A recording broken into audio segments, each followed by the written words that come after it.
Good morning, everyone, and welcome to the part 2, the second part of the review of the paper, The Matrix Calculus You Need for Deep Learning. I thought we could start.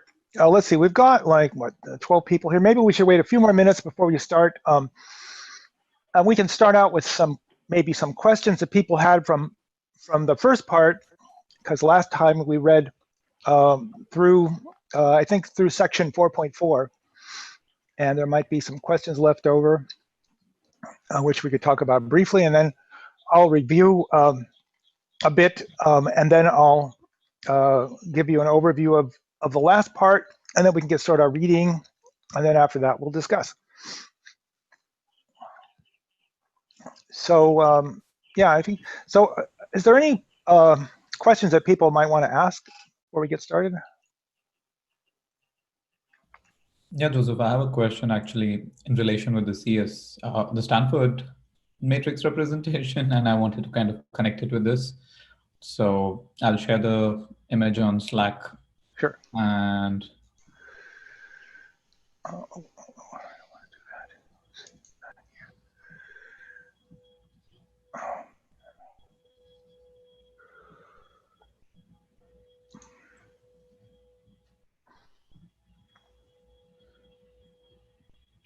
right here, yesterday we were kind of looking at that. Okay. So, oh, you're on the hands-on ML channel.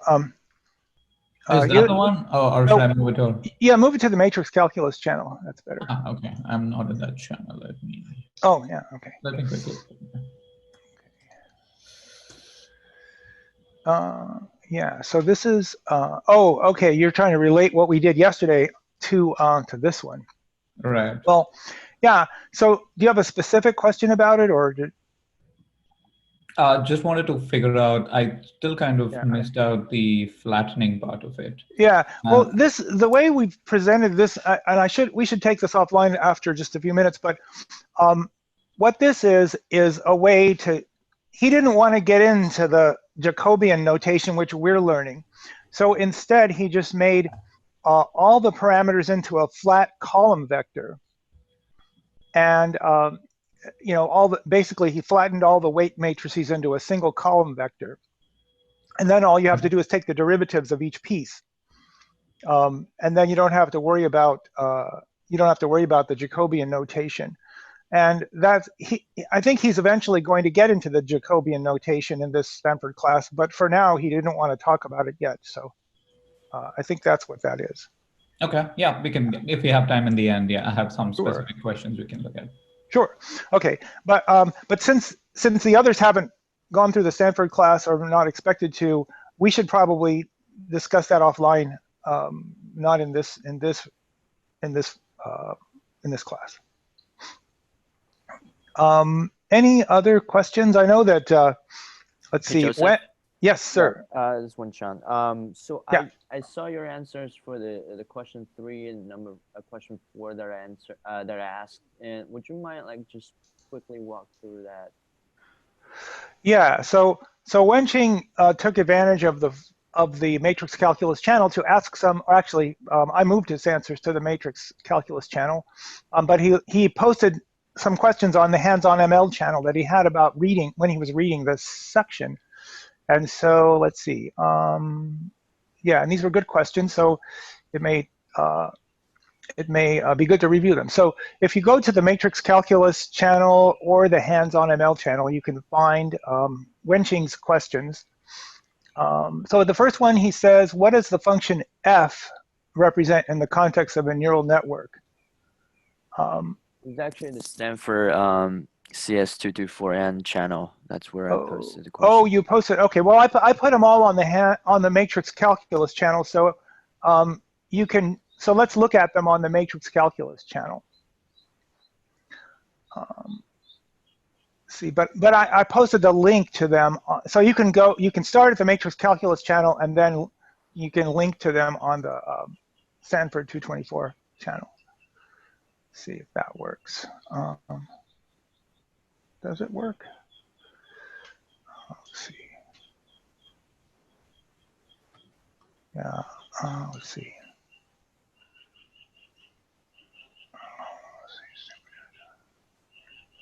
Yeah, okay, so I'm going there. So I've gone to the, now I'm on the Stanford CS 224N channel where Wenqing started his questions. Okay, so he's referring to the bottom of page 7 of the paper. And let me, I don't want to block your view of the paper. So I have the paper up, which I hope you can see in a minute when I get my screen out of the way. Let's see. So you should be able to see the matrix calculus you need for deep learning. I'm sharing it now. Can you see that? Yeah. Okay. So let me look at Wenqing's question. So he says about page 7, what does the function f represent? Let me get to page 7. Okay, bottom of page 7. And he's wondering what f represents. So generally, and I answered it. So let's see. And other people answered it too. So let me see if we can go down to the answers. Let's see. Not finding it. Let's see. The discussion. Oh, maybe it's. And I should have made this into a thread, but I didn't, which isn't good practice. But let's see. Now I can't find my answer. Hold on for a sec. It's also in Stanford CS224. It's also in there. So I'm in there, but now I'm. Let's see. I'm lost. So May 27th. May 27th. Thank you. May 27th. I've been scrolling too much. Let's see. That's. Am I going the wrong way? Yeah, I'm going the right way. Okay, so it's May 27th. Keep going, keep going, keep going, going.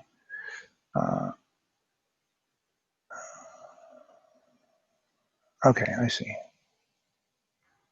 Okay, I'm going to put this and share it so that other people can see it. Hold on for a sec. So, just having trouble moving my. There it is. Can people see now what I'm the discussion where I try to answer Wenqing's first question over here? Can people see that? No. Okay. The paper. You're still seeing the paper. Okay, let me switch the share to show that. Hold on for a sec. Share, and now I should be sharing that. There, can you see it now? Yeah. Yeah. Okay. So this is the question number 1, where he asks, what about what does the f represent at the bottom of page 7?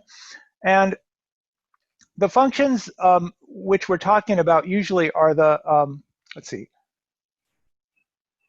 The functions f occur. They're basically standing for the functions that occur in the context of forward propagation. So it's computing the and what forward propagation is. It's computing the loss function for the neural network.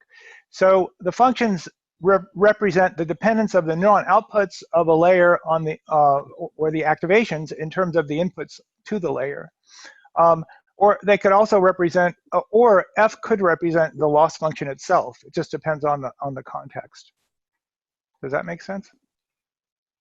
The whole idea of forward propagation is to compute to compute the gradient of the loss function so that you can then calculate the updates that you need to make for your weights. So there's this big calculation of the gradient of the loss function, and in the context, as we'll see when we do chain rule, that requires the composition of a whole bunch of other operations involving gradients. And so, and those other operations are going to be the gradients of the activations of one layer in terms of the activations on another layer, in terms of the inputs to that layer. So that's the answer to question number 1. And then there were a couple other questions. Let's see. Question 2 says, we mentioned that inputs equals weights, so that m equals n. He was talking. So Wenqing's talking about the assertion they made that that the matrices are square. And I think that in the special cases that he does they are doing in this section of the paper, they are considering square matrices, but they don't have to be square. And let's see. Yeah, so you're absolutely right, Wenching. This is not going to necessarily always be square, and the weight matrices are not in general square, but certain operations with them might be square. All right, so that's your question 2. And then question 3, we know that element-wise operations. This is also referring to this part of the chapter. We know that element-wise operations imply that fi is purely a function of wi, and gi is purely a function of xi. And in the same paper, the paragraph also says notation fi of wi is technically an abuse of our notation because fi and gi are functions of vectors, not individual elements. So the idea is that, and you're right to point that out, but what they're really doing is fi is a function of x. It's just that it's only a function of the x vector, but it's only a function of the first component of the x vector. So that's how that can still make sense. And let's see, let me see what I said for, yeah. Mathematically, what it means is the f in the first instance is f is overloaded, and why overloaded? Because in one instance, it refers to a function of a vector. And in this particular case, in the element-wise binary case, it's also a function, or f is now represented as a function of each element of the vector. So we are using f to both represent a function of the vector, and then f, which is actually, it's the same when you do an addition, multiplication, division, or subtraction as examples. It's also the same when you do a max, as he shows later. And the f of the vector is also represented as f of every element of the vector. And the two are not technically the same f, they are different f's, but we overload because it simplifies, one simplifies to the other in this case.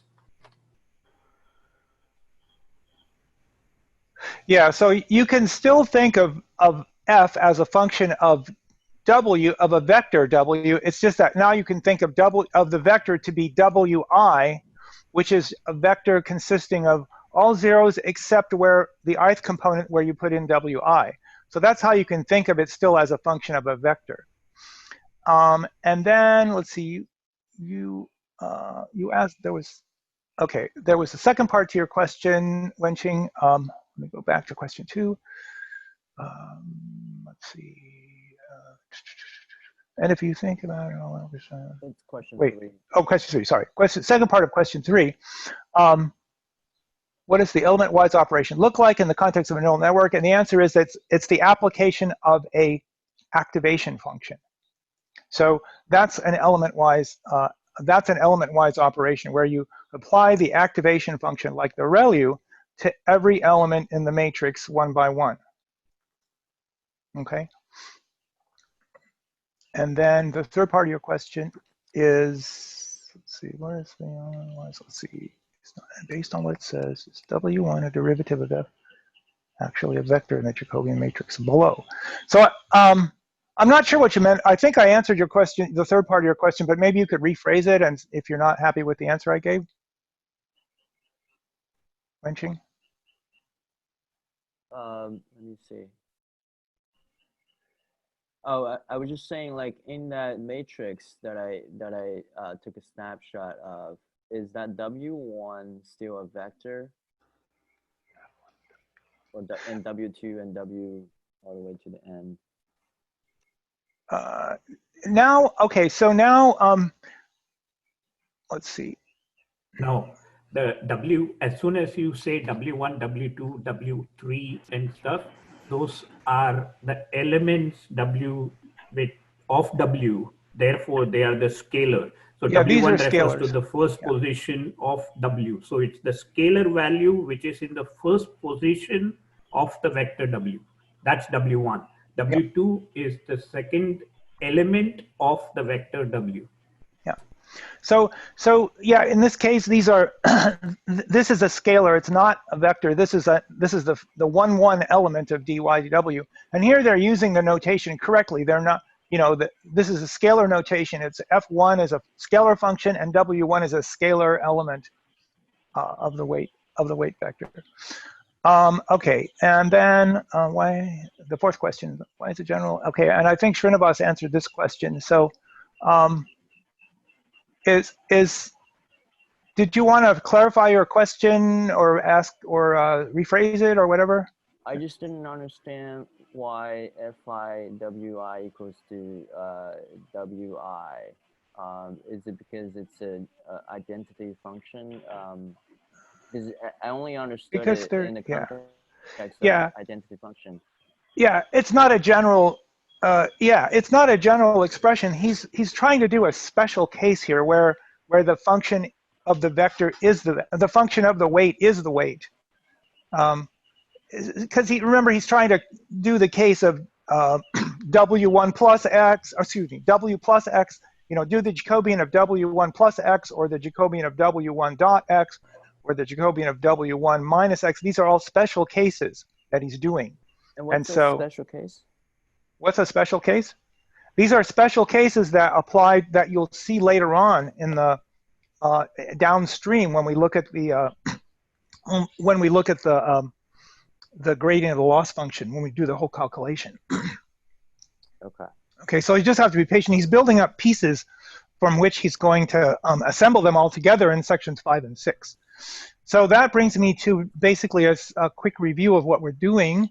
Let me see, somebody posted something here. Somebody asked this question, of course. Yeah, I think he just has to read the, yeah, are you here, Alexander? Okay, well, he's just gonna have to read the channel traffic. All right, so what I wanna do now is just quickly review where we've been and where we're going to. So I'm going back to the table of contents.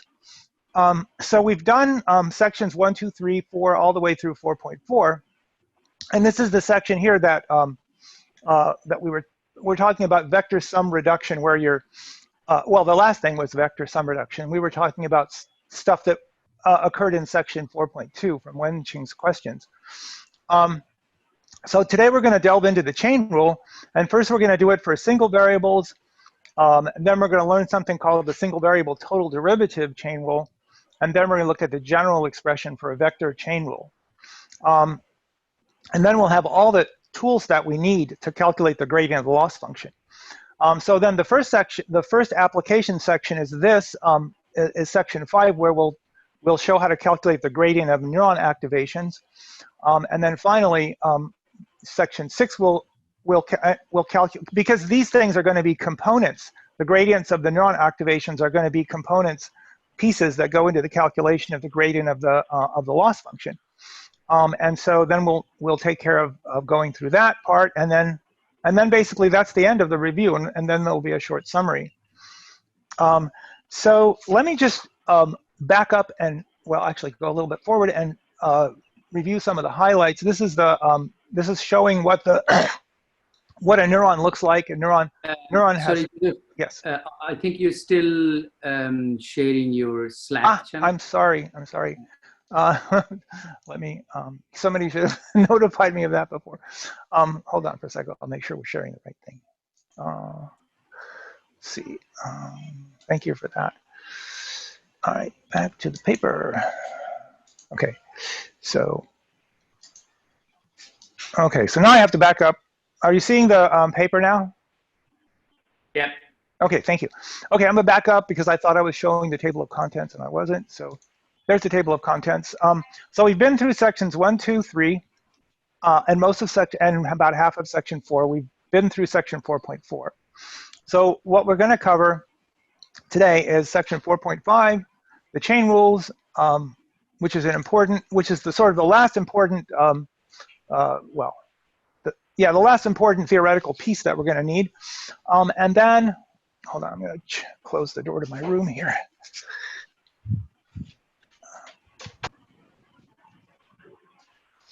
Sorry. So, and then we're going to do the application, which was what the whole point of the course is, of the whole point of this little review, is to get to the gradient, to get to where we can calculate the gradient of the loss function. So that's going to be covered in section 5, which will show us how to calculate the gradients of the neuron activations, which is a piece of the loss, which are the pieces of the loss function that we're going to have to put together. And then finally, section 6 brings it all together, shows us how to calculate the gradient of a neural network loss function. And this is an extremely important piece of mathematics for everybody to learn. I will say this: most machine learning engineers, most data scientists do not know this mathematics and do not understand it. And you don't need to be able to create neural network models and so on. But I think the reason why everybody's here is because they want to know what's going on under the hood. That's why we're here. Okay, so going forward a little, just quick review of what we've done. This is a schematic showing what a neuron looks like in a neural network. You have a bunch of inputs, which are either the inputs to the whole neural network, or they could be weights input. There's an affine function, that means a linear function of the weights and the input. That's all taken care of by this linear. This little sigma here means a linear layer, which is basically a matrix multiplication followed by an add. That's what, you add the bias. So you remember, you multiply the weights matrix times the inputs, matrix multiply and add the bias vector, and then finally you apply the activation function. So that's what a neuron looks like. And neural networks consist of many of these units, blah, blah, blah, we know that. We reviewed the scalar derivative rules, which everyone knows from your high school or college calculus classes. This is just a quick review of some of the main results for differential calculus. Then we looked at partial derivatives, and we defined something called the Jacobian. And we first defined it, Jacobian, as a row vector, just the derivative of a scalar function with respect to a vector. That's what a Jacobian is. So that's the simplest Jacobian, is the row vector. But then if you have a bunch of functions, you can group them together, and they will be the rows of this Jacobian. The derivatives of them will be the rows of this Jacobian matrix. So in general, a Jacobian is a two-dimensional object. Then we developed some of the matrix calculus to deal with Jacobians.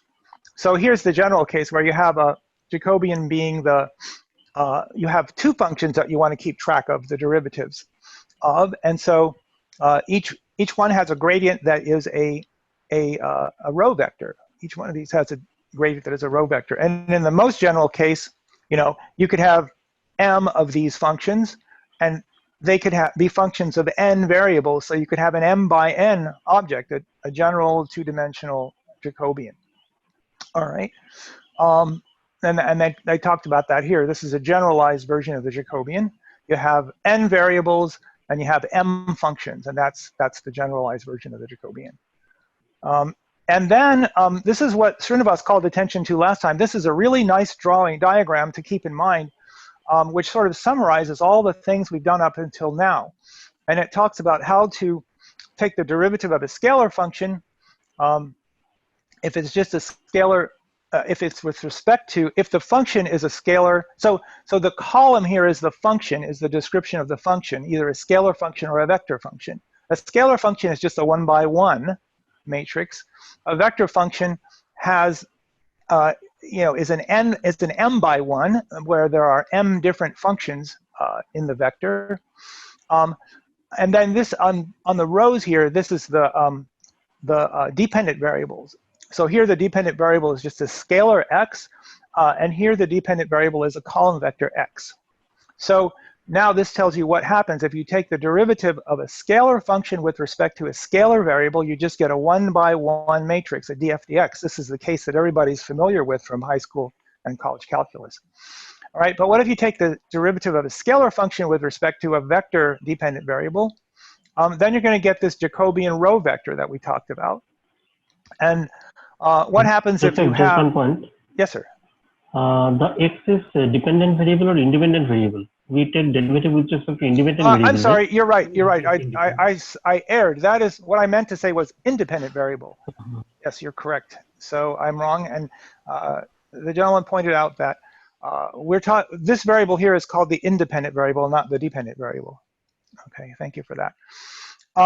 Okay, so where were we? We looked at the first row, the derivative of a scalar function by a scalar, derivative of a scalar function by a vector independent variable. But now, what about if we have a vector function? That means a set of functions. And we want to take the derivative of those functions with respect to a scalar, then that's going to give us a column vector if these functions are just functions of a scalar. But if these functions are functions of a vector independent variable, then we'll have the full m by n case, where we'll have the Jacobian that looks like this. Question, right? just question here.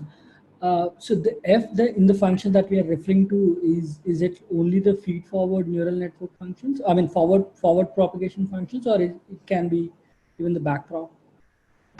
I think in general it can be either. You just have a set of functions, and you're taking the derivative of the functions with respect to I mean, in the context of, in the context of the neural network, are we talking about both functions, or?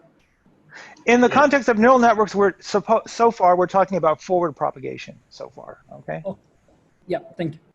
Yeah. Okay. Okay. So that's just basically a summary of what we've done. And now he talks about element-wise binary operations. That is, when you're taking the derivative of sums, differences, products, and quotients of functions. And he goes through these kind of special cases. Here, the circle operator is just meant to be a general element-by-element operator that can stand for either addition or subtraction or multiplication or division. And he goes through all of these cases. And that's what we've read last time. And then he summarizes this here. Partial derivatives with respect to W and partial derivatives with respect to X of a sum of W plus X. Because, or a difference of W minus X, or a product, let's see, he does products too? I think he does that. Yeah, here's the products. So he just goes through all these special cases, and the reason why he goes through these special cases is because they're going to occur in the last sections of the chapter. Okay, vector sum reduction. So, and then another important thing that you find is the derivative of a sum, and that's what he calls vector sum reduction. So he takes care of that as a special case too. He applies all of this theory to doing that. Okay, so now we come to where we're going to be today. We're going to, the main part of today's read is going to be a slog through all this math of getting through the chain rule and how you apply the chain rule to calculating these gradients. And the end result is going to be, after we get through it all, we're going to have a chain rule that's going to allow us to calculate the most general possible, the vector chain rule is going to allow us to calculate the most general possible derivative of composed functions. That is, like f of g, of u, of w, whatever. If you have any number of composed functions like that, the simplest case is like f of g, f of g of x, something like that. But more generally, you could have, f of g, of h, of u, of w, it can go on forever. And so here he's given us a mechanism to handle this, no matter how many composed functions we have, the most general case, we can use this machinery to take care of calculating the Jacobian, the gradient.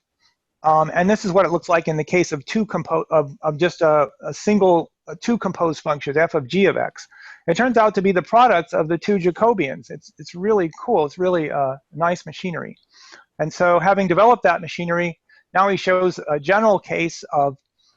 This is similar to the visual representation we looked at before, but now this is a case of composed functions. And it's the same special cases, the same rows and columns, scalar and vector functions, scalar and vector independent variables, and the case where we have both independent variables, two different independent variables, two different vector independent variables. So that's just what we're going to go through today.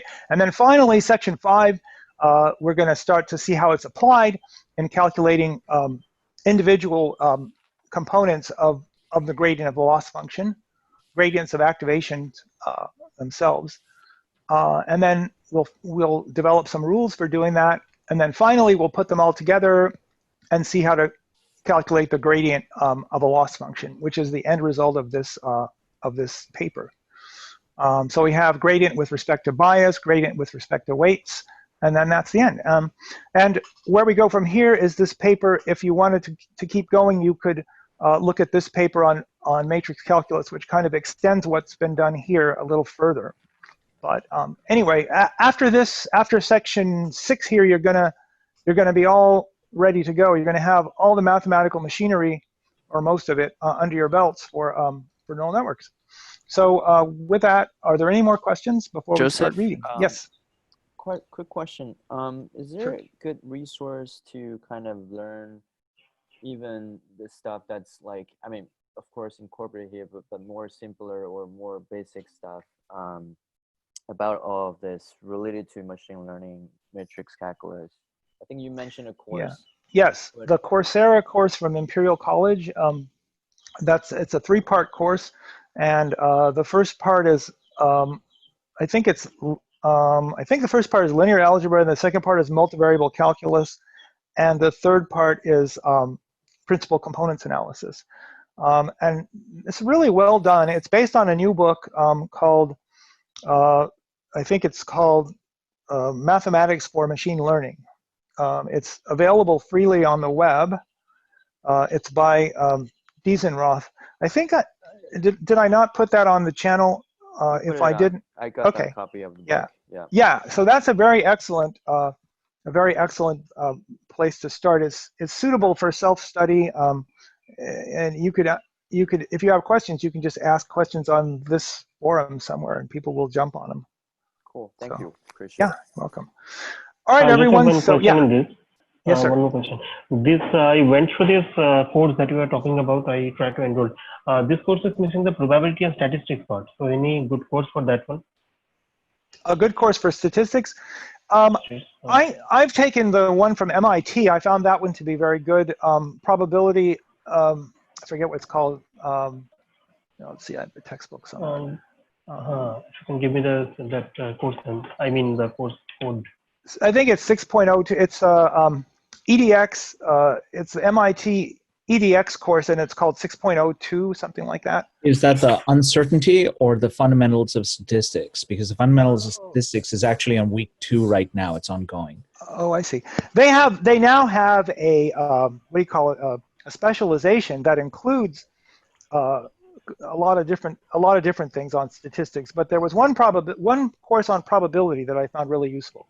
Yeah, the MIT course on probability is very good for probability. There's also a Harvard course on, which is broader than just probability. It covers, I think it's Harvard 50. It may also be on edX, but it's definitely available directly online if you search for it. And it's Harvard something 50 or 60. If you could put that on the Slack channel, if you would, Srinivas. Sure. I can see one thing from Harvard. Just I am googling statistics 110 probability projects on Harvard. Is this one referring to Srinivas? No. I'll post the link. Okay. And anyone else who might know of a good online class to review statistics or to get those concepts under your belt, that's important, because that's kind of like that's also an important part of machine learning that, again, a lot of data scientists don't know it very well, and it's really important to learn that.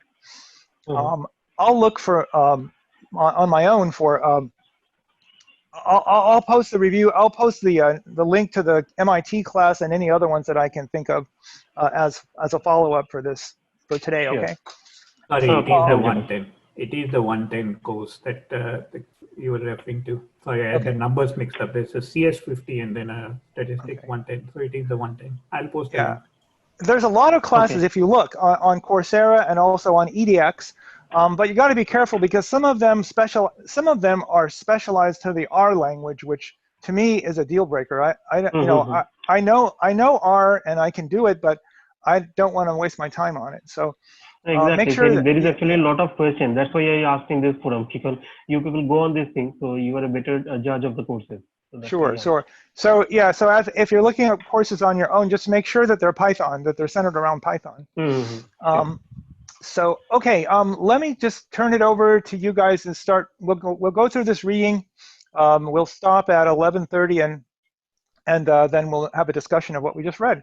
It's going to be a slog, so be patient. Okay. All right.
All right, so we're at the end of our reading period, and let's see. So, wow, we still have 28 people with us.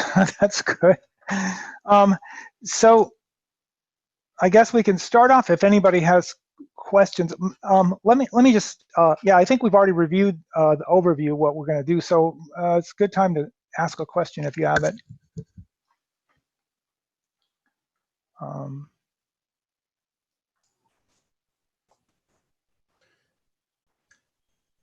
Anyone, question that occurred to you? Any parts of it that were harder to understand than others? Yeah, I have a question. Sure. Probably a straightforward one. But anyway, I was confused on page 20 where the goal is defined as getting rid of the partial derivative of f with respect to x, where he describes it sticking out on the front like a sore thumb. So yeah, so I was just confused there how that's actually got rid of. So if we substitute for x and set it to equal to u sub n plus 1, it looks like that, yeah, that the un is set to un plus 1 in the second step, and then the x becomes u1. So the partial derivative just falls away. So maybe there's an underlying step there that I'm not getting. Okay, first of all, let me make sure that everybody's seeing the screen where Adrian's question is. Are we seeing the screen? Am I sharing it? I can see it. Okay, yes. Good. That means everybody can. Okay, so the question was this part about the sore thumb thing. He says that he develops this expression, and then he says, well, now we could, if we wanted to, simplify this thing by introducing a new temporary variable as an alias for x, un plus 1, call that x. So so now let's see. So now let's see. You go. So now the function is the independent variable is the vector, including the u. It's just instead of being a function of x and u, it's a function of a single unified variable called u, and it has n plus 1 components. And we're taking the derivatives with respect to x. So that's all he's done. It's just this little trick so that you don't have to compute 2 partial derivatives. You just compute 1. Yeah. And if you want, you can, pardon? No, sorry. I was just sort of totally agreeing with you. It's a bit like he said u is equal to x. But to differentiate, yes, just using the normal chain rule, that would be du. That would be the function differentiation of df with respect to du, and then du dx. But one of them is just 1 because df du is 1, and then he gets the df dx back. Yeah. They make some exactly the expression looks exactly the same. Yeah. So what Adrian is saying is that he's basically answering his own question. He's saying that, well, you can just break this sum apart into the first part of the sum, which is this, and the second part, which is df du plus 1, df du plus 1, sorry, df du sub n plus 1, because that's x, times du sub n plus 1 dx. But as Adrian said, du sub n plus 1 dx, let me write this so that I can make it clear. Hold on for a sec. Get me a pen. Right here. All right, here we are.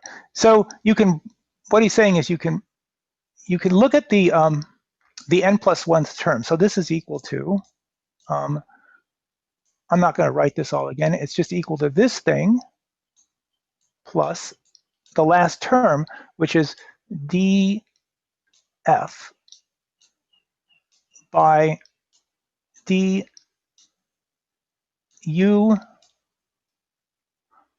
oh, Jesus. Okay, hold on for a sec. Undo that last thing. Yeah, du sub n plus 1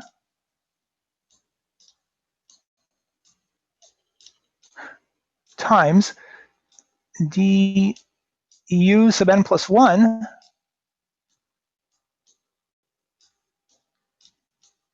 by dx. Right? So all I've done is I've taken the n+1th term of this sum out. The first part of the sum, the first n terms are just going to remain the same, right? Now, if I, let's evaluate that thing. Well, un+1 by definition is what we've called x. So this thing here is just 1. And this thing here is just df dx, right? So basically applying that definition. So that's all he's done. Basically, it's just a mathematical notation to make things look more unified or simpler. Yeah, so mathematicians do that all the time, just inventing new notation to make things to simplify things. So you'll agree that this is somewhat simplified.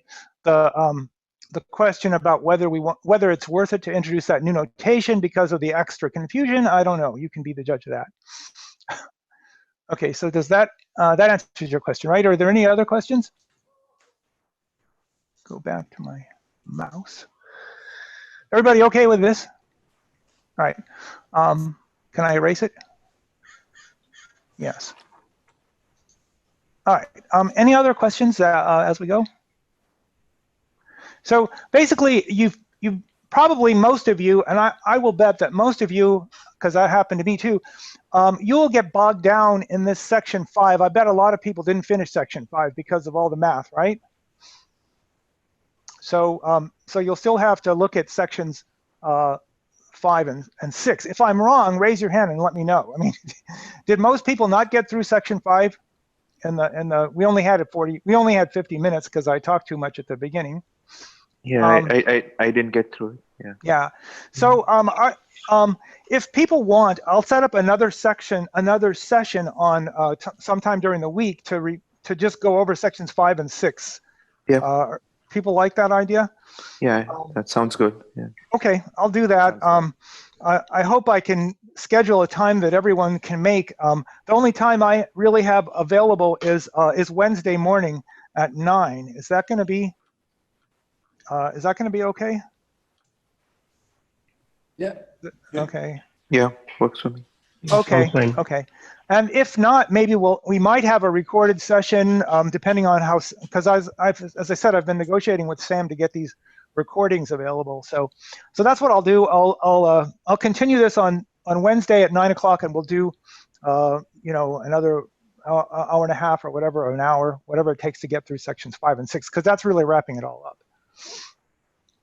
But meanwhile, let's delve into this and see if we can make sense out of this section 4.5.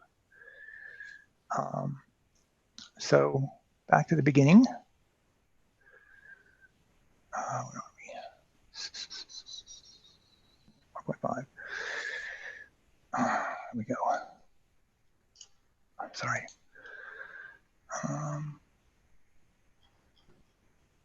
It's hard to navigate around in here. Okay, I have to go back a little bit. Okay, here we go. Starting with the single variable chain rule. So this is an exercise in divide and conquer. Those of you who studied computer science in school will know exactly what I mean. But the divide and conquer strategy is really important. It occurs through computer science and mathematics, and it's the idea that you can break down a big problem into more manageable, smaller pieces, and that's exactly what the chain rule does. It allows us to differentiate monstrous-looking composite function in terms of smaller, more manageable pieces. That's what the chain rule is all about. So, and what he's doing is he's building this rigorous mathematical machinery that's kind of a pain in the neck to learn, but once you learn it, it's just any problem that you need, where you need to compute a gradient of a function with respect to a vector, or a function with respect to a scalar, or a vector function with respect to a scalar, a vector function with respect to a vector function, or a composite function that is like f of g of x. That's what I mean by a composite function. All you have to do is feed it into this machinery and crank and grind, and out comes the answer without even thinking. It's kind of like a black box. So what we're doing in section 5 is we're building up all this machinery that requires a lot of concentration and slogging through, and it's kind of it's difficult going, but you can get there. And once we have it, and then he's in the process, he's grinding out a bunch of special cases for us, which you've seen are kind of like, they look arbitrary, like, why is he doing this? He's pulling this out of his hat.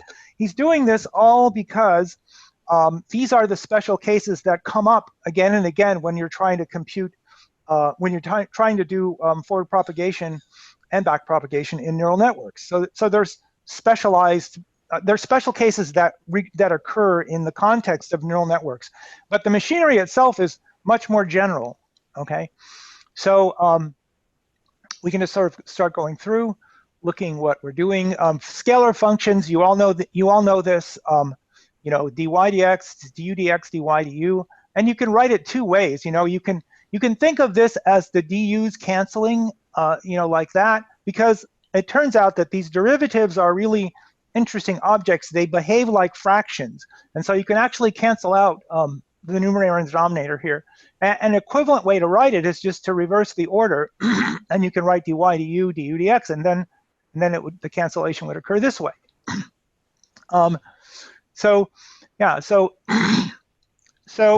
he's developing this machinery the way it is so that you will be able to understand, in general, automatic differentiation, which is the way they implement, which has led to the rise of these libraries like PyTorch and TensorFlow, where you can automatically differentiate functions to calculate gradients of loss functions. That's the whole point.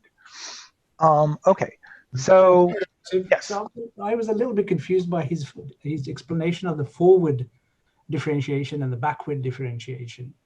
So you had that diagram where it was like a kind of a data flow of the outer function, then applied to the inner function, applied to x. I think it's just a bit above in the in this document.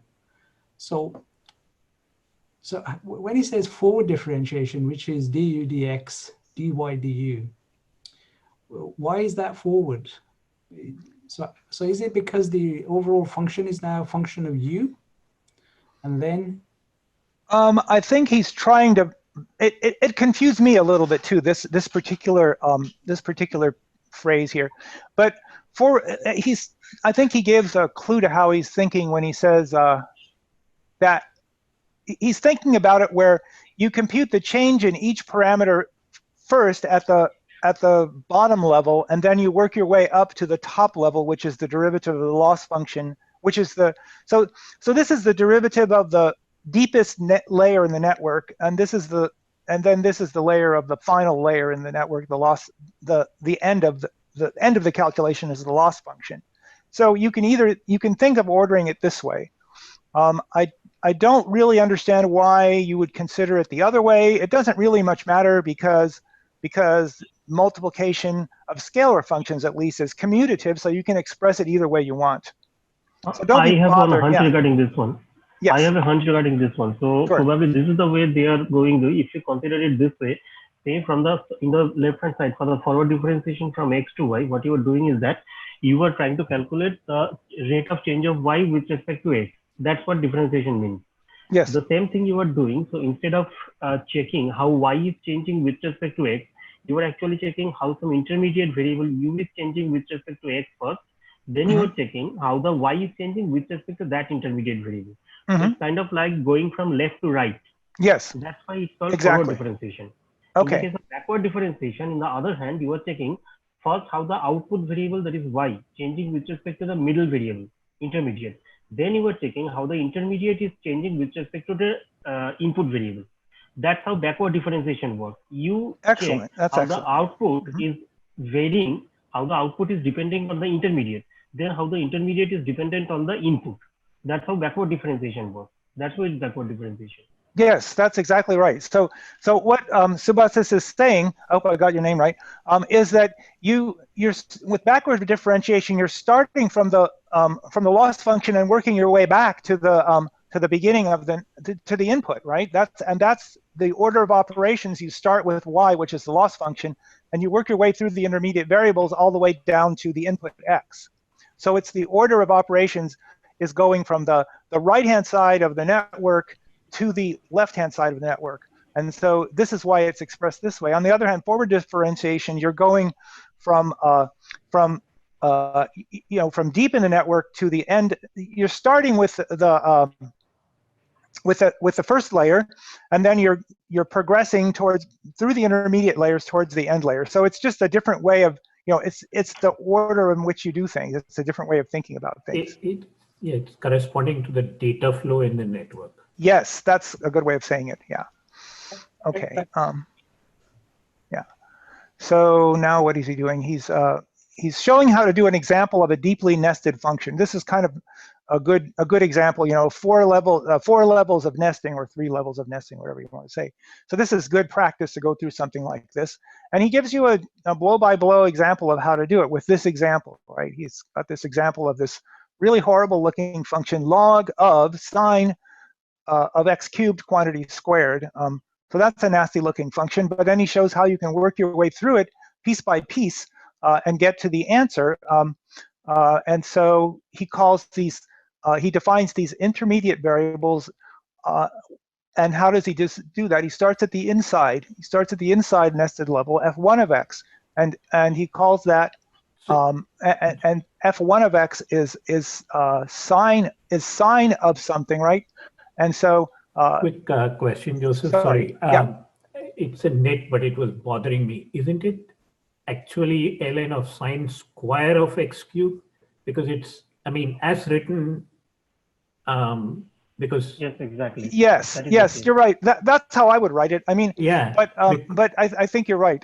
Because this would imply x cubed square rather than the whole sine of x cubed square. Yeah. This becomes a sine x to the power 6 actually. So yeah, actually which was bugging me when I went through this. Yeah. It has missed one first bracket. The sine x cube will be within a first bracket, then the square. Yeah, there should be either 2 brackets or you should write it differently. Right. Otherwise, it's confusing. Yeah. So let me get a pen so I can. So I think you're absolutely right, and it would bother. If I can add, but I think the way how he also wrote it is also fine. I think what you're saying is fine, but also how he wrote it, like you do the sine and then you do the square. I think that's still fine. I think that's still correct, right? Yeah. No, if you say this is right, then how do you write you should sine really x have, cubed to square? Yeah, you should have parentheses around the x cube. You should have parentheses around the sine. Exactly. Exactly. Around the sine, or the square will be on top of sine. Yeah, on top of sine. Yeah. Yes. Yeah. So both are fine. Yeah. So, okay, I'm trying to get a pen and I can't get it. I'm sorry. Let's see, do this, pen. It's not going to let me draw. Okay. Should I get out of this or undo? Oops. Clear that. Clear all drawings. Go here. Yeah, not letting me do anything. So. Okay, sorry about this. I still have to. I'm still mastering this idea of annotating within this within Zoom, and I'm not obviously not there yet. So one more try.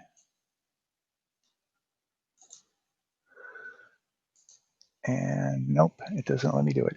Sorry. Anyway, so the discussion we just had was really interesting. Srinivas brought up the point that this is not really a correct mathematical expression.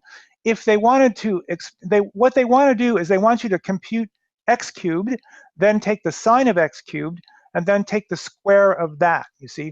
And so to do it correctly, you should have put parentheses around the sine, or in the accepted mathematical notation is just to put sine squared. And that's what Srinivas was saying. So this notation here is not good notation. That's the conclusion. So, okay, so beginning from the inside, we define u, the intermediate variable, as x cubed, because that's the innermost thing. We want x cubed is going to represent another variable called u, and then f2 can be expressed as sine of x cubed, which is the same as sine of u1. That's u1 is x cubed. And then the third level of function is going to be the square. It's going to be because you have this sine function and you have to square it. So u2 is sine and is the sine function, and so u3 is going to be f3 of u2, which is sine squared. It's the sine squared function. And then finally, the last level is a logarithm, natural logarithm function. So f4 is going to be the natural log of u3. And here they're saying y is identified with u4. Okay. So now he's saying, all right, how you do this?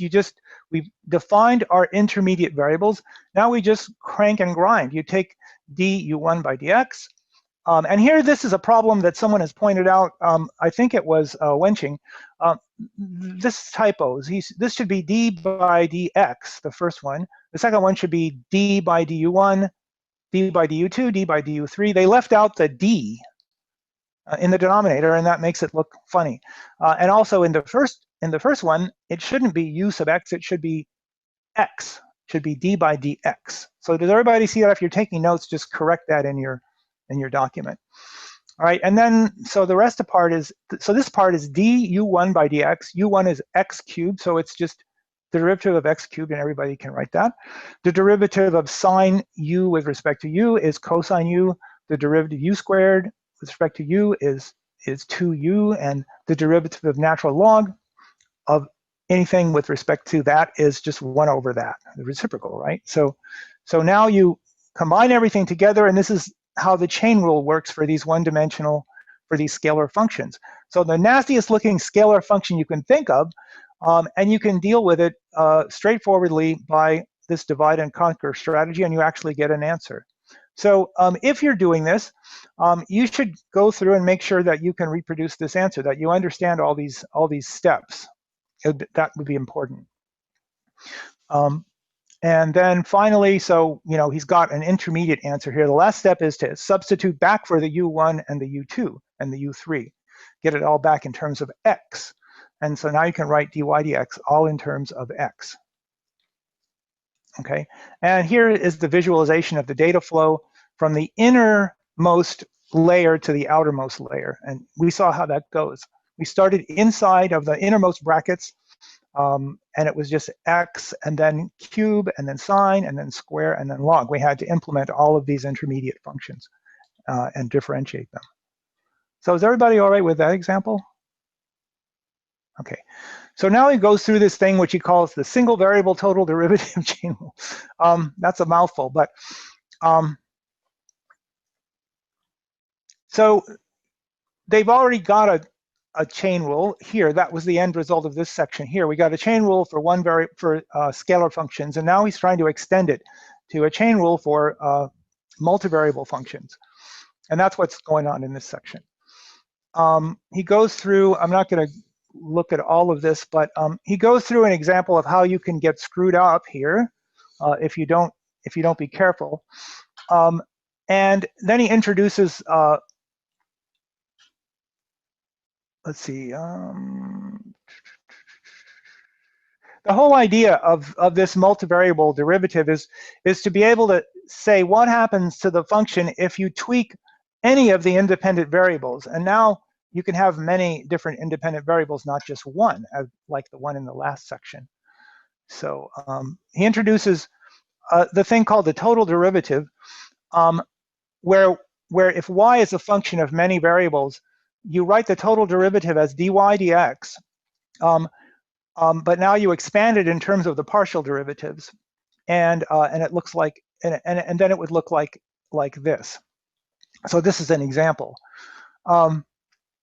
The idea is that to compute the total derivative, you have to sum up all the possible contributions from changes in x to the change in y, and now he's applying it to the simpler case where really everything is dependent on x, but we're going to think of it in terms of these intermediate variables, in terms of the intermediate u variables. But applying the total derivative, he calculates he gets the total derivative correctly, even when he expresses everything in terms of the u's. So he shows how you could go wrong if you express things in terms of the u's and you're not careful. And then he shows the correct way to do it by paying attention to the total derivative formula, which is, so the main idea, I mean, this is I'm going to do it in terms of, let's see if I can get my pen back yet, because I really need that. Clear all drawing. So I guess he's saying it's applying the chain rule to each individual path, unique path through the. Yes, yes. Let's see, can I do this? No, this is only going to let me draw lines. I'm sorry, I'm stumbling here. I'm not able to get back my pen. Nope. Can't get it. All right, I'm just going to have to move on. What I would like to do is express. You've probably seen this in your school books. The oh, maybe I can put a text box. Here we go. Here we go. A text box. Yeah. So normally you would write the total derivative is dy dx, where y depends on where x is a. Let's see.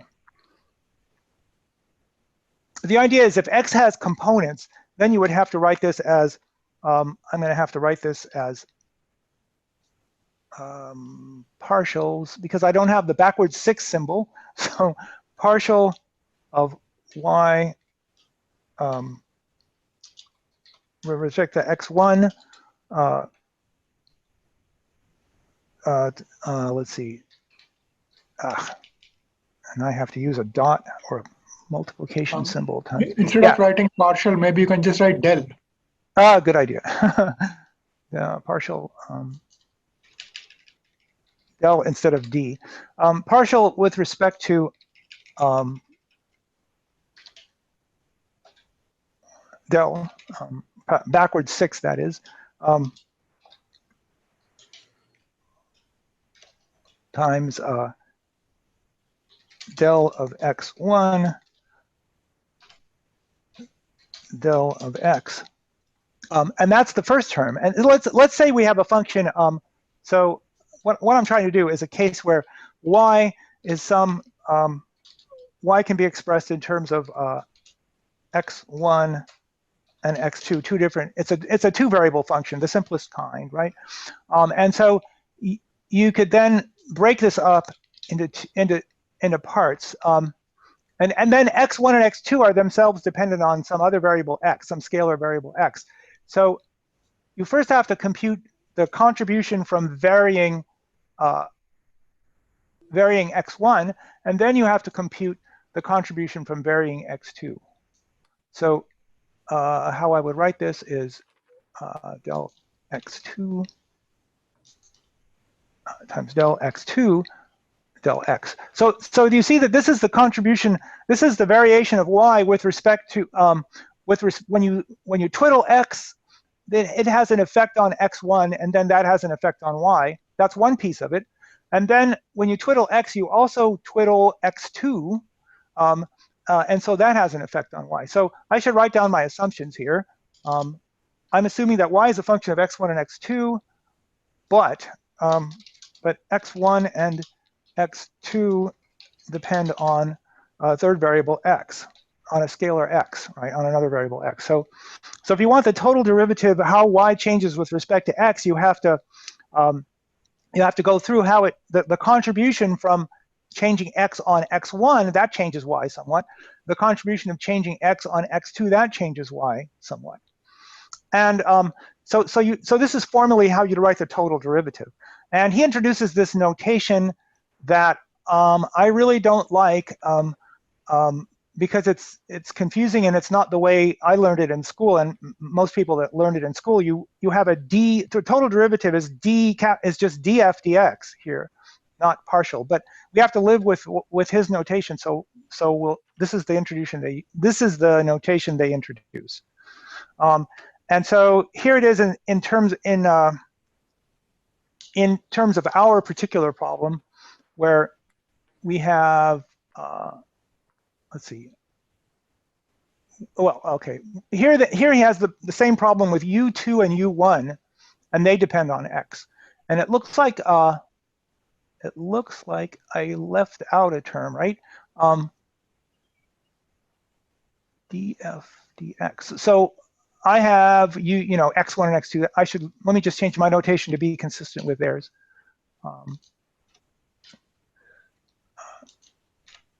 U1 and U2. Then on x, dy, dx, dy, du1, sorry, u1 x. And then I forgot, I left out it looks like I left out the part that involves x. So I have to have a third term, because really y is a function of u1, u2, and x. So formally, I have to have del of y with respect to del of x, and that takes care of all of the possible. So this is formally how you would represent the derivative of a three-variable function. In this case, u1 and u2 are themselves dependent on x, but in the general case,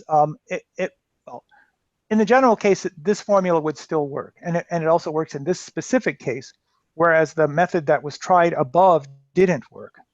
Okay, so next, the rest of this is just computing out all those derivatives and substituting the numbers in.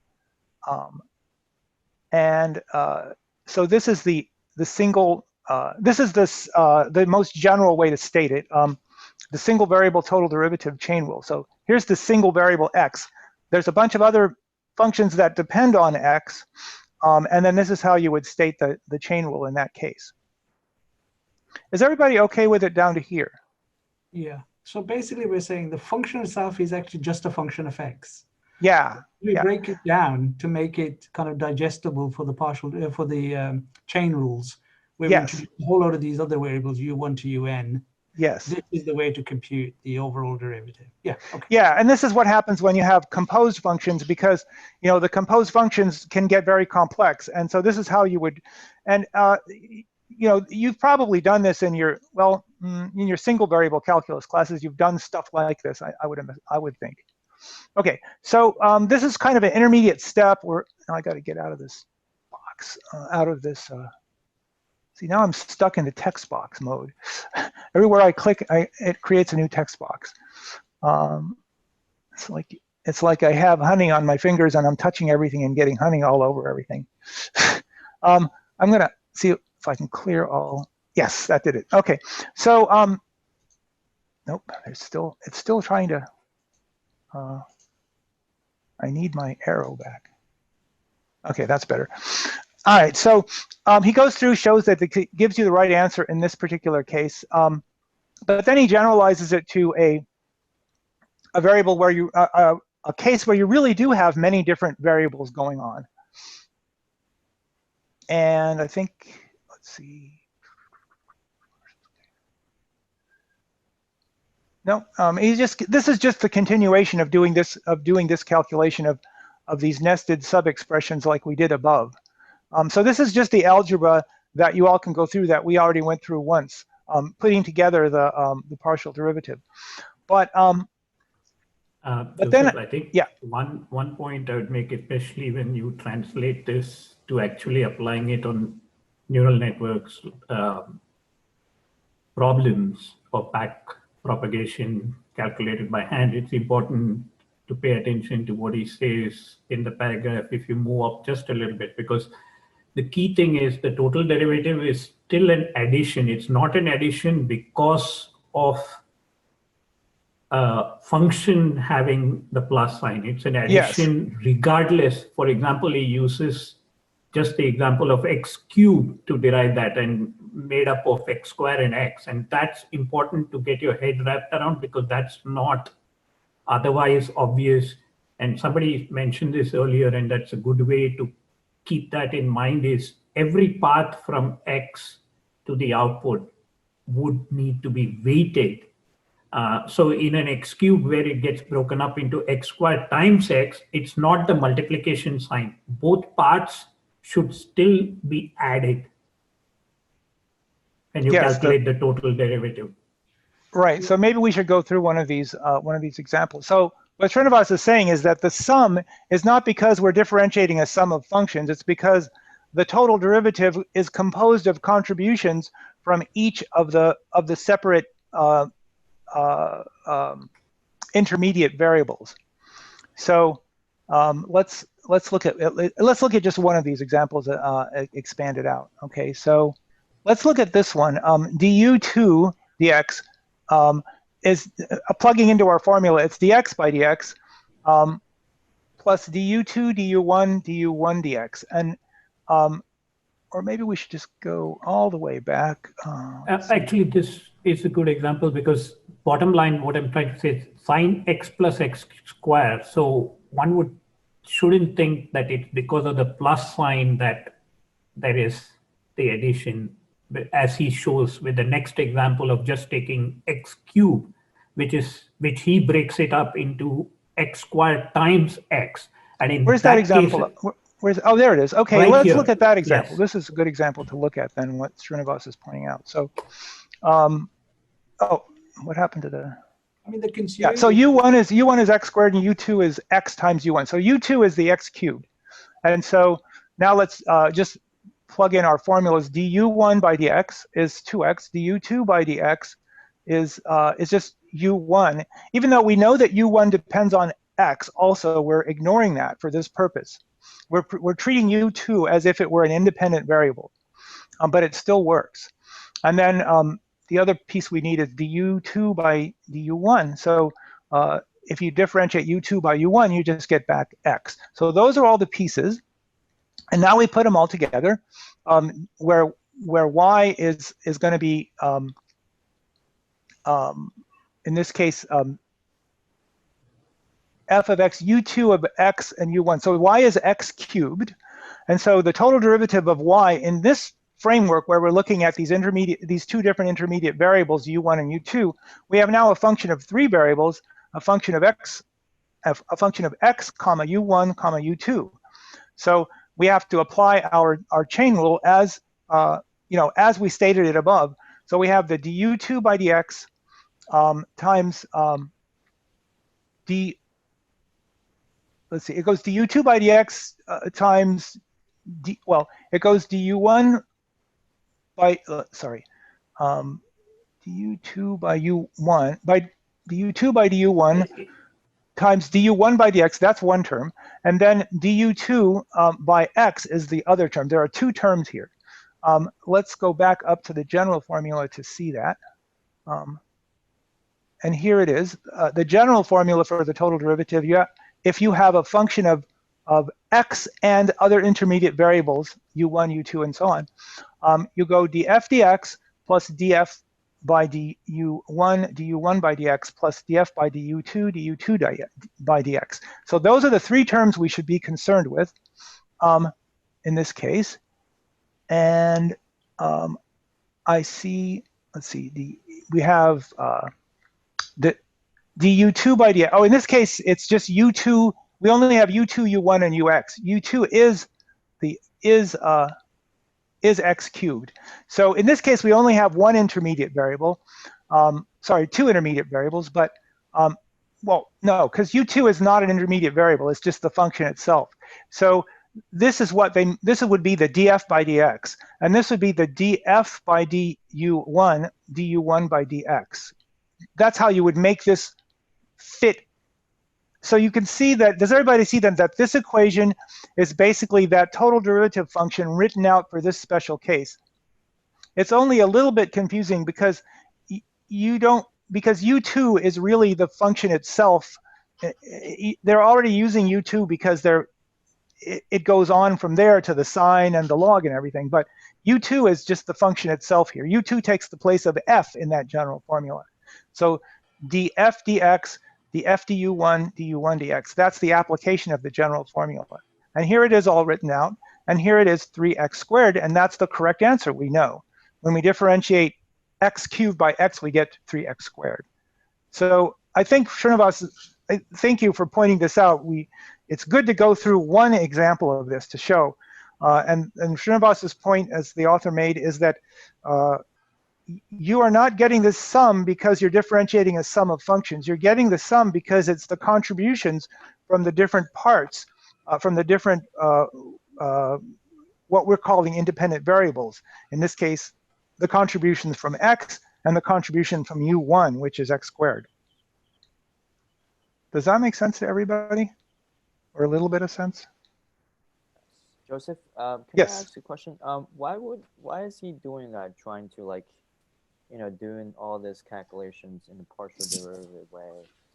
Fair enough question. Because you end up with these nasty-looking composed functions when you do a neural network. When you trace a neural network through, I'm going to go back to that nasty-looking composed function that we started with, the F4 of F3 of F2 and all that stuff. Here we go. This is what happens in TensorFlow and in PyTorch when you build up a neural network. This is the first layer, and it produces an activation function, which we could call F1 of X. Then that activation function goes into the output of the first level, the first level in the first layer in the neural network goes as the input to the second layer. And so it has its own function, which may be the same. It may be F2 might be the same as F1, or it might be different. You might be using a tanh activation function or instead of a ReLU, or you might be using a sigmoid activation function instead of a ReLU.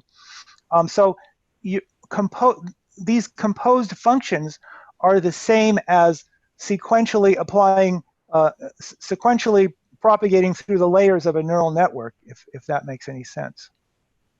You see it explicitly when you use TensorFlow, because they basically build the neural network layer by layer, and it is a composed function. So that's the answer to your question. And so you need to learn how to differentiate composed functions, and that's what's going on here. He answers the precise question in the very next paragraph. Just going back to that, so if you take that composed function, the derivative of that is going to be the product of things, right? So how is this sum that playing a role? That comes in when you consider the intermediate functions, which are multivariable functions, right? So here we split apart the function into we decomposed this function into intermediate variables. I think I've gone too far. So you're saying if it's like multivariable dependent, that's when the sum is playing a role? Well, in general, that's true. But even when it's single variable dependent, you have to treat it as if it were multivariable dependent if you want to be able to do this divide and conquer strategy by breaking it down into smaller pieces. If the path from output to input is, the x square x cube example is a made up one just to illustrate the point that it's not the addition, it's the paths. So, even if you have a multiplicative path, but you have different parts, quote unquote, then you would still add up. That's why it's the weighted sum, and it's always the weighted sum. For example, another thing could be a subtraction, but it's still a weighted sum of the paths. Yeah, the contributions from each of the independent variables that we're each of the paths from, and in this case, it's still one variable x underlying it all. It's just that the path of the activation and then going back to the input, there are multiple paths from the input to the output, activation or the loss. But if you just stick to activation for a minute, there are just multiple paths from x to y. And for each path, you compute and you sum them. Are you saying, Srinivas, are you saying the word part or the word path? Sorry, path. Path, okay, right. Okay, so there's not a picture in this to illustrate that, is there? In this document? No, and in fact, that's why I've been, the best example illustration that I recall of the application of what I just said is in the 2018 version of the Stanford course, where they're actually giving a lecture on preparation for a midterm, and the guy goes through an example which is, to my knowledge, the best illustration of the actual application of this. But I've spent the last hour looking. For some reason, the 2018 version of the web, that course or that particular video, I couldn't find. Otherwise, I was trying to post it. But if somebody finds a link in YouTube to 2018 CS224M midterm prep video, let me know, because that's the best illustration of a picture which actually applies what I've been trying to say, which is the paths heading back to Yeah, the X. Yeah, so if you can find that video, it would be very useful to put it on, the Slack channel. Yeah, I mean, the other thing we have to remember is that all the U's that we've got here, they sort of represent every little bit of the original function. Like there will be a U which is representing the top level. There'll be a U representing each individual application, and U's applying to other U's and a function. So it's a bit like this sum is the contribution of every single one of those U's. Because we did, it's not just one or two U's, it's every single function application like we had in some of the examples. They all lead to individual variables. Right, and that is this formula here that breaks that down explicitly. It says that if you want the total derivative, that's what this notation is here.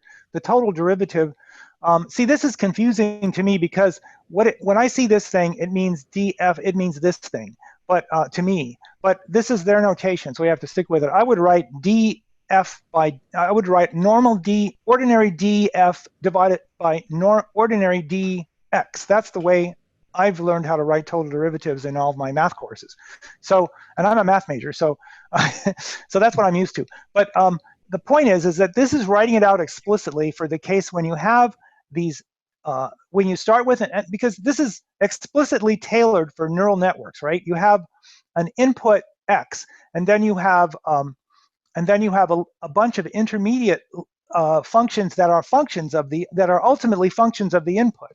So this is specifically tailoring this total derivative expression for neural networks, and he does that for you here.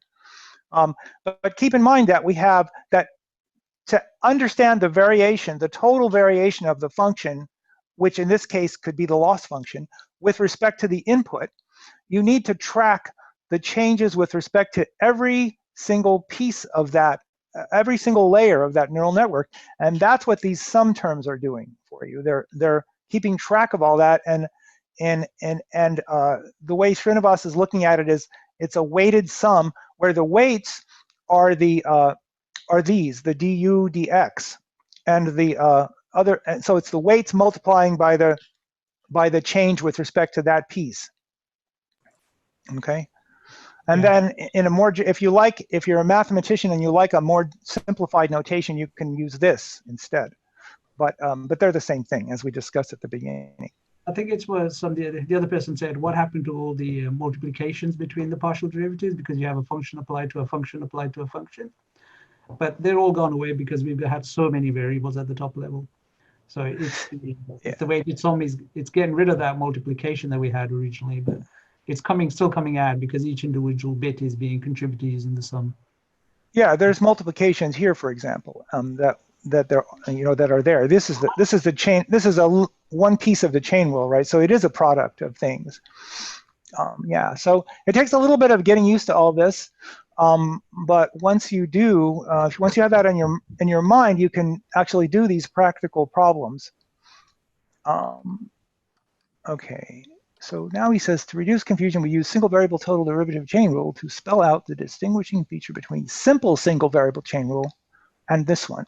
So yeah, so the simple single variable chain rule is the one you're used to from your single variable calculus classes. And what we've done here is we've extended that a bit to towards a multivariable representation, and that is this thing. And in fact, when you have a multivariable function, the general representation, when the u's don't necessarily depend on x, when every u is an independent variable, this expression here is the most general representation of the total derivative. Okay, and all you have to do is trim it to you redefine n plus 1 to be n, because if you're not dealing with neural networks, n plus 1 doesn't have any particular significance, right? So the most general expression of the total derivative for a multivariable function is basically this one, when the u's are all independent of each other.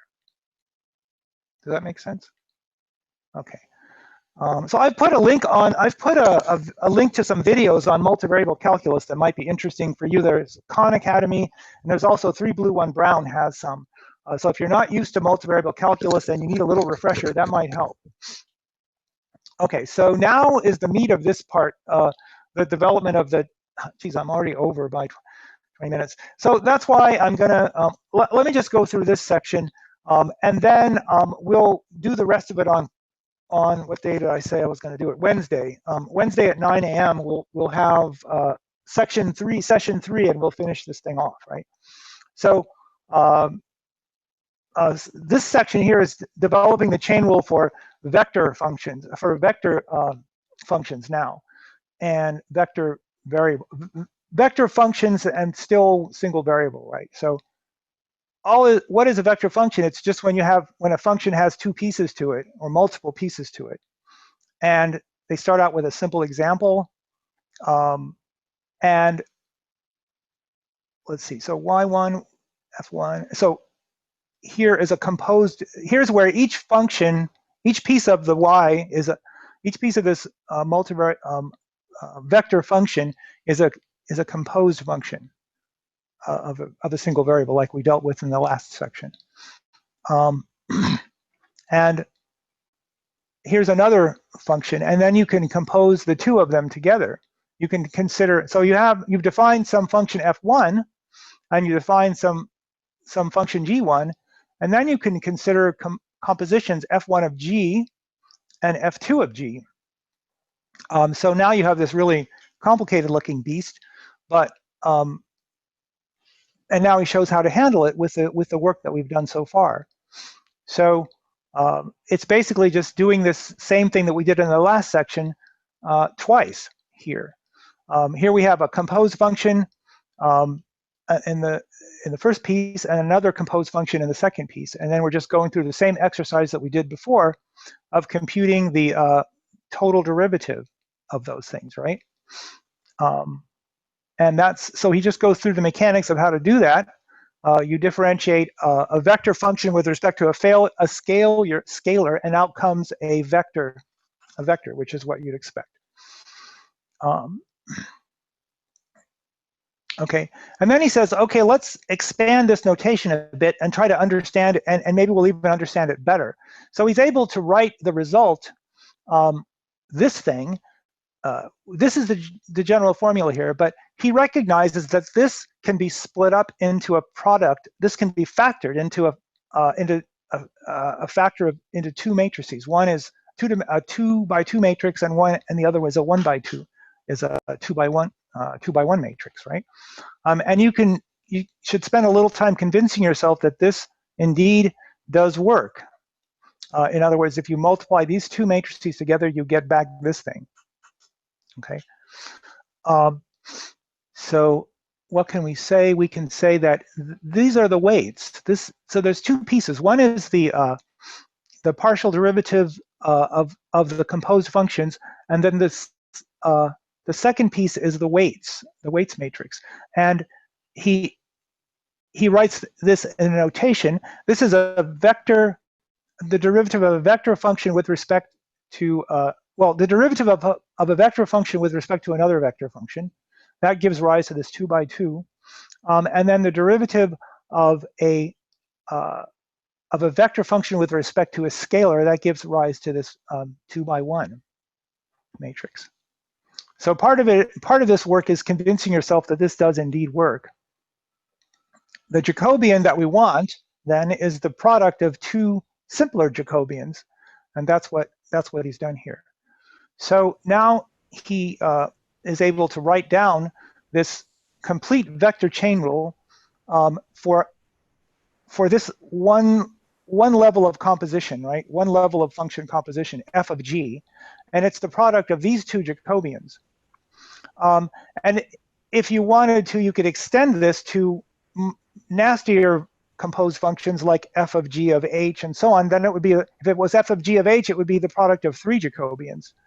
If it was f of g of h of u, then of whatever, it would be 4. If there were 4 levels of composition in the function, then there would be 4 Jacobians that you'd have to multiply together.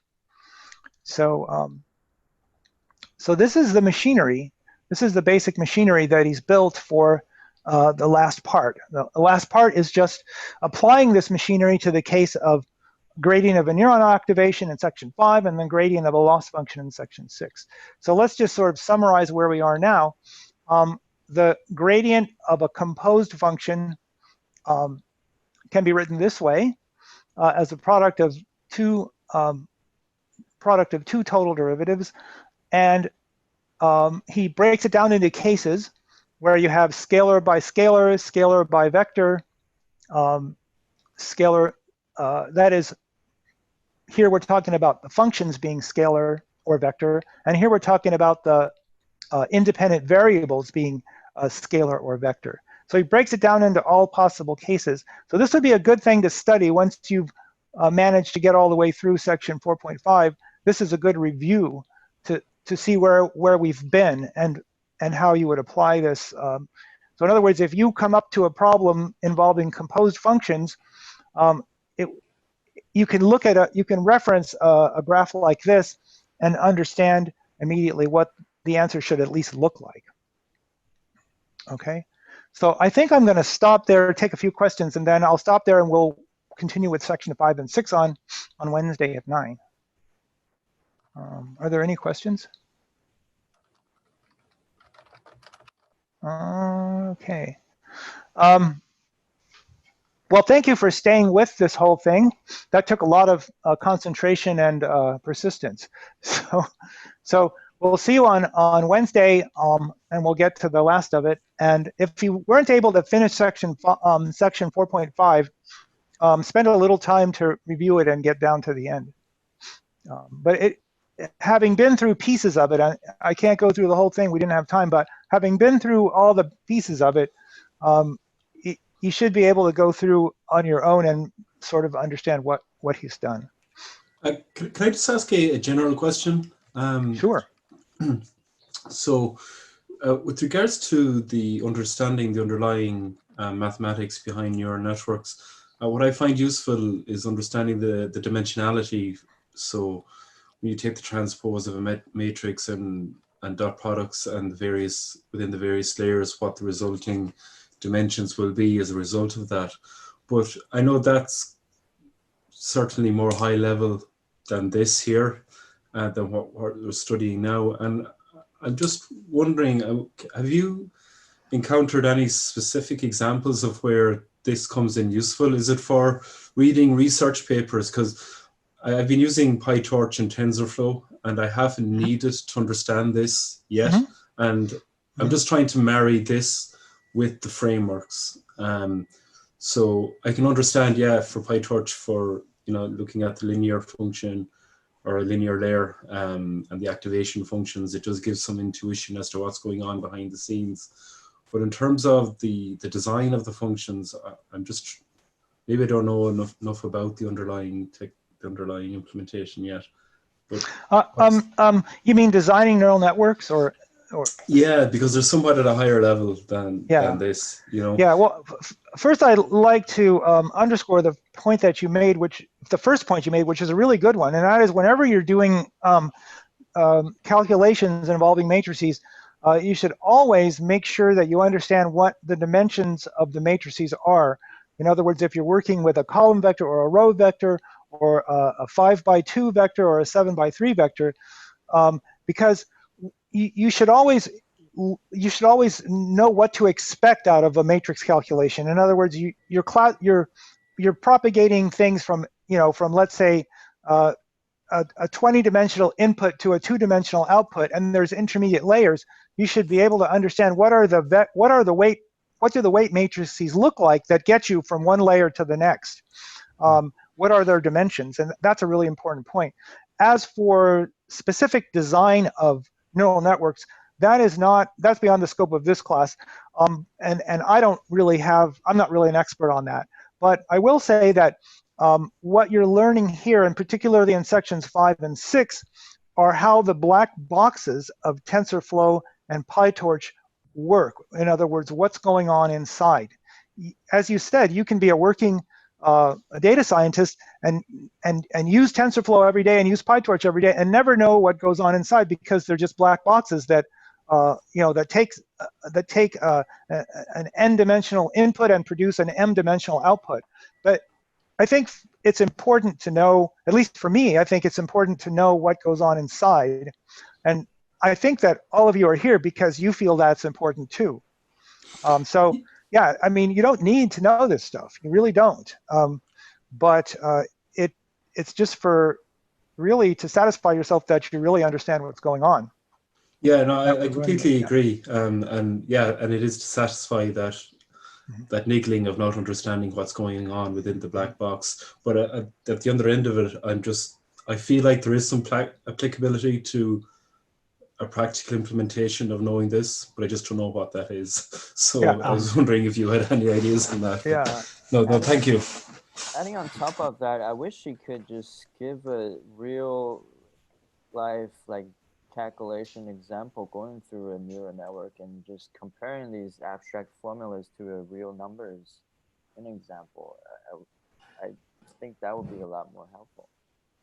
Well, he does that in the very next section. So does Wx plus b, which is a linear layer, and as I think Joseph said and somebody else echoed, eventually all neural networks are just activations on top of linear layers, or if it's not linear, then it's convolution. If it's not, then it's an AND. I mean, a few basic structures. But in the very next section that Joseph signed up to do one more section on, he goes through how to apply what we have done so far to the case of W times X and a real neural network. So you just have to wait for the next one.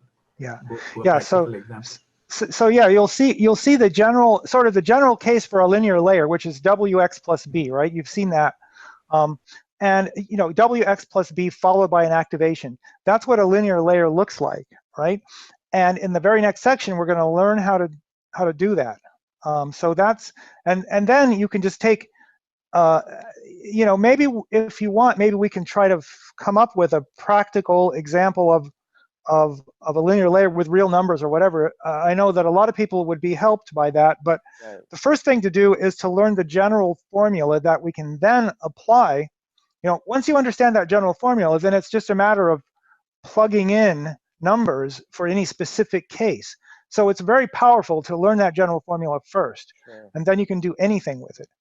Sure.